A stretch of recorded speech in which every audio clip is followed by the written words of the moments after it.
The thyroid's a victim. It's not the cause. It's the downstream effect. And the fatigue you get with Hashimoto's is not laziness. It's cellular energy. It's a cellular energy crisis. Welcome to episode 210 of the Health with Hashimoto's podcast. Today, I am interviewing a super smart guy, Dr. Jess Armine. He has over 50 or nearly 50 years of clinical experience, 50. That is a lot of experience. He has been through nursing school, chiropractic school. He has worked with so many people, and he loves complex medical stuff. He loves helping people who have sought help everywhere else, and then he finds them solutions. So I think you're going to find this episode fascinating. He did make an infographic for this interview. You'll want to head over to the blog. The link is always down in the show notes. Welcome back to the Health with Hashimoto's podcast. I'm Esther. I have been a nurse for over 25 years, and the last several years have been focused on one thing: helping women with Hashimoto's stop drowning in information and start making sense of it. You don't have an information problem with Hashimoto's. You typically have a sorting problem. Everything you've learned falls into one of two buckets: thyroid or immune. Sort it, and you finally know where to start. I'm the nurse who sorts your Hashimoto's into thyroid or immune. All right, welcome, Dr. Jess. Tell us a little bit about yourself. Well, thank you for having me on your podcast. I really appreciate the opportunity to speak with you and your audience. I've been a healthcare provider for approximately 50 years. At first, in 1975, I was an EMT paramedic in New York City. And then I went to college for nursing. I have a BSN in nursing.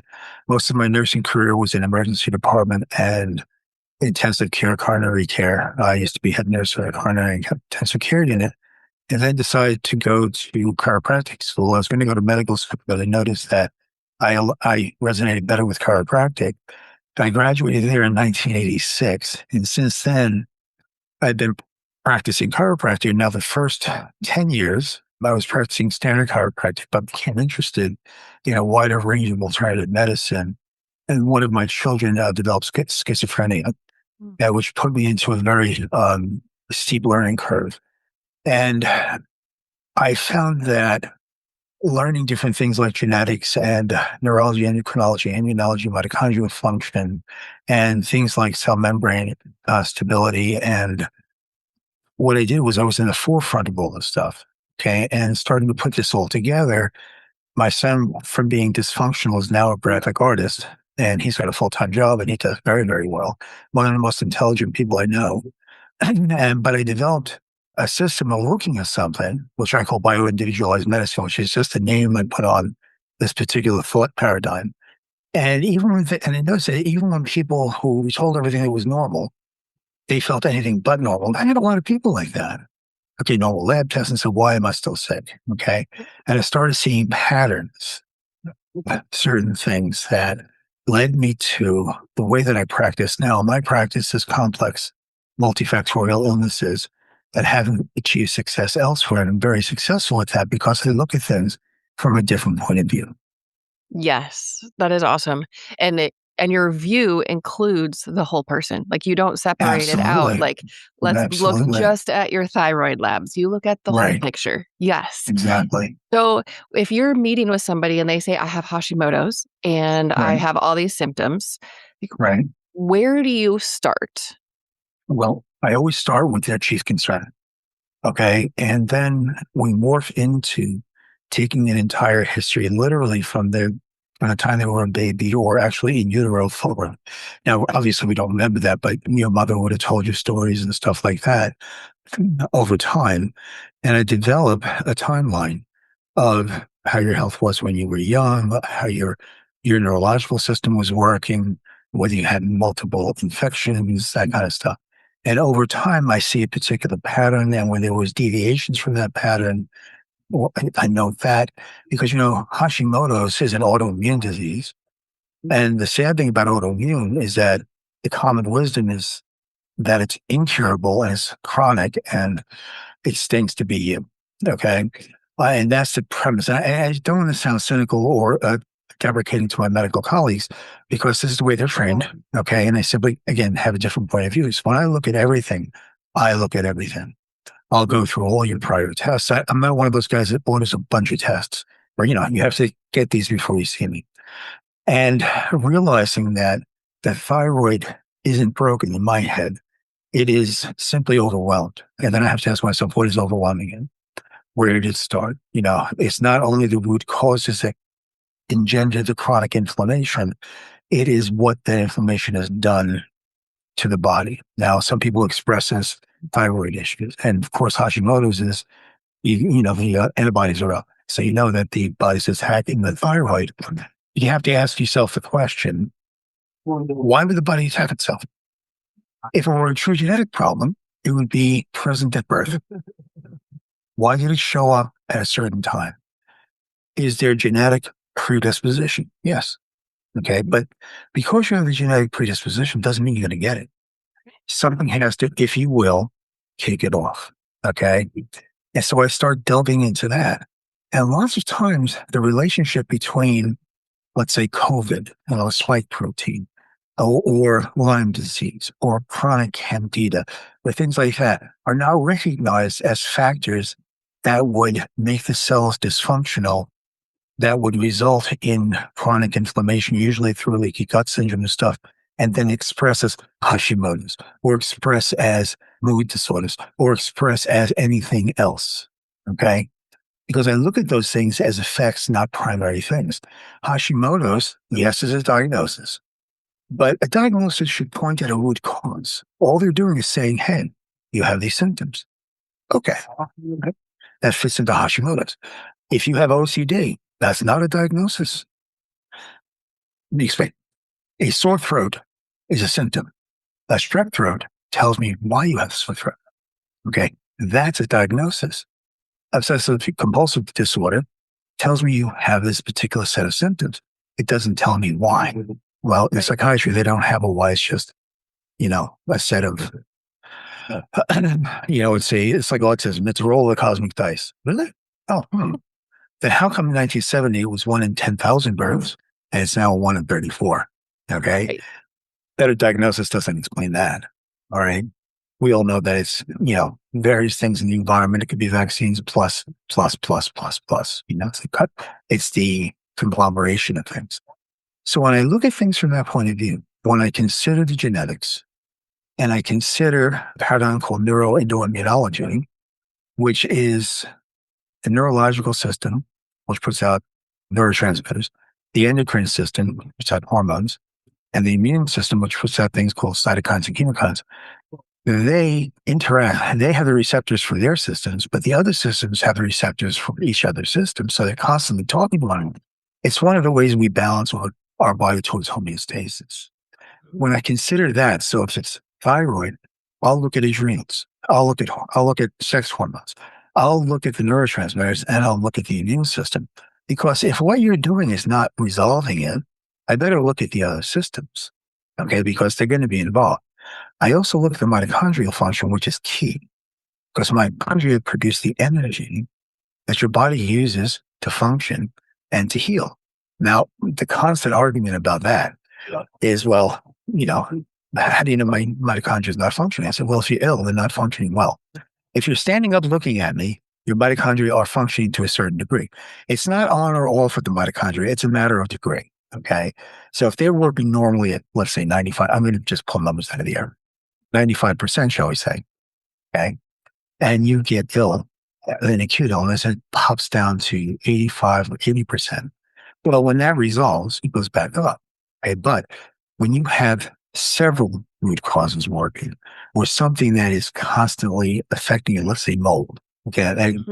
Mold's affecting you with this constant thing in your house, you get into sports, or whatever it is, or you have a chronic infection like Lyme disease that is, always there and we're always working toward it. And actually, it's been scientifically proven that all the spiritual, emotional, and psychological traumas that we face, okay, if they're not resolved, or at least, it depends on how bad it is. Like obviously a rape is different from, breaking off with a significant other. That's going to be working down in the background. And that's a reason for cellular dysfunction over time. As it takes longer, but it sticks. And, you have to look for these things, right? Because if you don't resolve them, the constant attack on the cells remains. And then the downstream effects. So you need to look at that. And then, of course, I look at mitochondrial function. Because if we pay attention to the parameters of what's necessary there, that'll start working again. How do you look at mitochondria function? Is it just interviewing somebody and saying you're tired, there's something going on, or you're sick, so we know there's mitochondria? Well, how do you dig into that? There are tests you can do. It's not a guess, it's reality. If you're ill, one of the major parameters is that your mitochondria aren't working. Okay, because you need that energy, which is called ATP, adenosine triphosphate, for any kind of healing, for your biochemical processes to work and so forth. So I concentrate more on how to support that, which is also supporting what you do for a cell is what you do for the mitochondria. It's the same stuff. Okay. Let's say they're basically little organelles. Okay. And why do I concentrate on the cells? Well, you put cells together, you get tissues. Put tissues together, you get organs. And I'm not trying to be, condescending, but people don't think about it this way. And you put organs together, you get a body. So if you try and heal from the outside in, what you're really doing is just compensating for the downstream effect, which is the symptoms. I'm looking at actual cellular function, what makes them dysfunctional, what can cause that, and then what it did. So how do I figure out mitochondrial function? I do it on history. And the fact is, if you've been chronically ill, it's something you want to fix. And the same things I do for fixing a cell is what you fix the mitochondria. There's some little differences, but it's included in my consideration. Since it's always there, it's just by definition. You can do the test, but the tests only tell you that it's dysfunctional. And I sit there and go, duh, okay. Right. I knew that, So Now what's it's the pretty- next step after you say, okay, you've got Hashimoto's, you've got inflammation, you've got mitochondria, you've got all of this stuff. What's the first simple step that you would ask somebody to look at? So again, I look at everybody's entire history and of course, whatever testing they have. But in the treatment range, first of all, you have to realize that the thyroid is responding to the thyroid's a victim. It's not the cause. Okay, it's a downstream effect. Okay, and the fatigue as you get with Hashimoto's is not laziness; it's cellular energy. It's a cellular energy crisis. So that's where your mitochondria will come in. But what I look at is the first thing I do is like, okay, how can I heal these cells? Okay. What are the common things that are deficient that allow the cells not to be dysfunctional? In other words, not working. So simple stuff. Or your biochemical processes, which is what runs the cell. Your genes create enzymes. Enzymes turn one thing into another, into another, into another, until it gets to what your body needs. Okay. So I look at that and I say to myself, okay, what makes this work? Well, you need vitamins and minerals, which are called cofactors, to make those enzymes work at speed. Those are what vitamins. We don't want to take vitamins. And then I think about, okay, it's absorption. If you have any kind of gut problem, you can take something by mouth. And remember, when you take something by mouth, vitamins or anything, it gets absorbed, hopefully.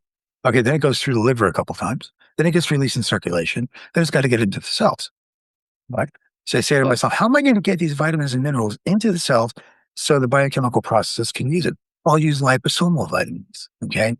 Liposomal will get directly into the cells, goes right through the mucous membranes, and will get directly into the cells, okay? So that's the first thing I think about, and one of my first interventions, okay? Believe it or not, we live in a vitamin, especially mineral deficient society. So that's a pretty good, this is even before we're looking, we have to look for root causes, but when I'm starting with somebody, this is something people can do on their own. Hey, I'm jumping in to interrupt this interview for just a second. He's going to suggest to go on Amazon and search for liposomal multivitamins. If you have listened to this podcast for any length of time, you know that I never, ever, ever recommend getting your supplements from Amazon. There's just too many counterfeits that look good, that sound like they're good from good companies. It's just not trustworthy, in my opinion. After, decades of looking at this, however however long Amazon has been around. So I never recommend getting supplements on Amazon. I recommend FullScript instead. It's like the high quality Amazon. There's tons and tons of brands. Dr. Jess is going to tell you to search for a liposomal multivitamin. So I did that on FullScript, and without doing any digging into like third-party testing or anything, the best one that I found on FullScript that has liposomal in it is from the company Codage. It looks like the words code and age squished together. It's Beyond Vitamins. It's a platinum woman's multivitamin. It looks amazing. It looks like it has what you need for your vitamin D, your iodine, your selenium, like all the things that we've talked about many times. It also has ashwagandha and turmeric. It has some probiotics. It looks really good. So head over to FullScript, link down in the show notes instead of Amazon. All right, back to the interview. If you go to Amazon, type in liposomal multivitamins, you're going to see it. Okay. And they're not overly expensive either. They used to be, but now, of course, supply and demand, so many people are making them. And if they're coming in a capsule, believe it or not, that actually works. I know the man who created the process of developing a dry liposome that actually gets in. All right. So the liposomal vitamins and minerals, or at least liquid minerals, okay, so that gets absorbed. The next thing we think about is, okay, let's do this inflammation. What generates inflammation? By and large, it's leaky gut syndrome. Okay, I know it doesn't seem like it's related, but it is. Leaky gut syndrome is when the gut develops, if you will, holes, and things that are in the intestine fall through. For instance, most people don't digest very well. Let's think about a protein. Protein is nothing more than a long chain of amino acids, okay? When you break that down completely, you're breaking it down to the amino acids, which gets absorbed literally through the cells. Then the body reconstructs it as it needs it, okay? But if you don't break it down completely, you break them down to these little short-chain proteins, which are antigens.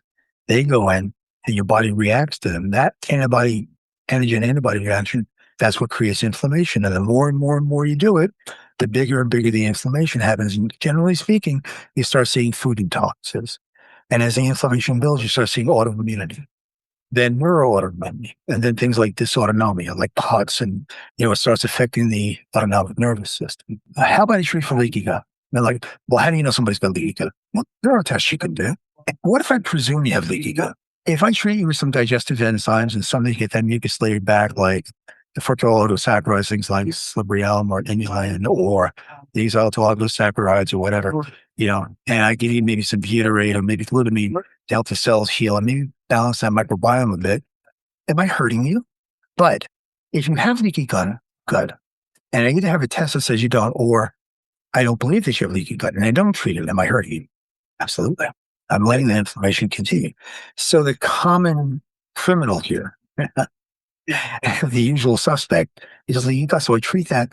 More often than not, it starts dropping inflammation. All right, jumping back in for a second. There's a bit more background noise, and also my cat jumped on my lap, so I cut out a couple minutes, and we're going to resume as he was talking about disease being a bully. All right, so you were saying disease is a bully. So how do you protect yourself from that bully? Well, protecting yourself, remember, if you have Hashimoto's, it's already there, okay?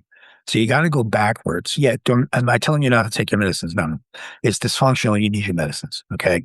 But what you can do is go after the parameters that got you there, okay? So the very basis is start feeding the cells what it needs, what they need to work. What they need are vitamins and minerals, so the biochemical process can work. And when you treat leaky gut, you're going digestive enzymes, fixing the cell wall. So now you're taking care of a major portion. And if you maybe have to eat a little CoQ10 or something, there are other things to look at, of course. Okay. But if you start there, which is comparatively simple, okay, you're going to handle a goodly portion of what has been ignored over time. Because as you progress with chronic inflammation, which is expressing as Hashimoto's in this case, okay, those cells are becoming more and more and more damaged. Bottom line, I mean, no one's going to argue with that. If you start that process lots of times within a short period of time, like a month or two, you may feel differences. Your fatigue may go, or may be mitigated to a certain degree. Beyond that, you have to look for different root causes that are not normally associated with Hashimoto. Well, one big one is gluten intolerance. Okay, gluten tends to want to stick to the thyroid and make it dysfunctional. How do you work with that? Well, you can go on a gluten-free diet. But if you don't fix the leaky gut yet, if anybody's ever had food allergies, they get testing like, don't eat these foods, and they're on other foods, right? And then 6 months later, they don't have antibodies in that. They have antibodies to this. Okay. When you see that kind of stuff, okay, unless you go on a really restricted diet, like you can have water and 4 pieces of lettuce a day, and then after a while, you're going to be reactive to the lettuce. That's all leaky gut. I love seeing somebody who, has got no hope in life and, and they're just living a chronic illness and seeing them just, wake up and start being social again and have that change in attitude. Somebody We asked do me have to the look other for, day about, is remission possible? Can you ever be cured of Hashimoto's? We don't have a ton of time left, but can you give my listeners some hope? is there a probability of remission? Yes. Is there a probability of cause? Yes. And I never met somebody who's got only one autoimmune disease or one issue when it comes to this. There's several others. Okay. And when you treat the body as a whole and you get it to work the way it's supposed to, giving it what it needs and getting out of the way, so to speak, not micromanaging, you see that whole body curing happens, whole body function comes back. This is possible. If you walk away with anything from here, understand that this is not your fault. Okay. There's nothing wrong with you. Your thyroid is not broken. It's just under a ton of stress. And those stressors are things like chronic inflammation, oxidative stress, all the same thing. Okay. And if we start looking at that and start working with that, simple definition by extrapolation, by logic, things should start getting better because your body wants to heal. It was made to do that. That's so encouraging. People just need to hear from people who have seen it happen over and over. And I know you have. So thank you for sharing that. So It's welcome. trying to summarize the whole thing, you're saying, look at the body as a whole, look at all of the factors, also look at the cell. You have to look at the whole picture, but you also have to look at the building blocks.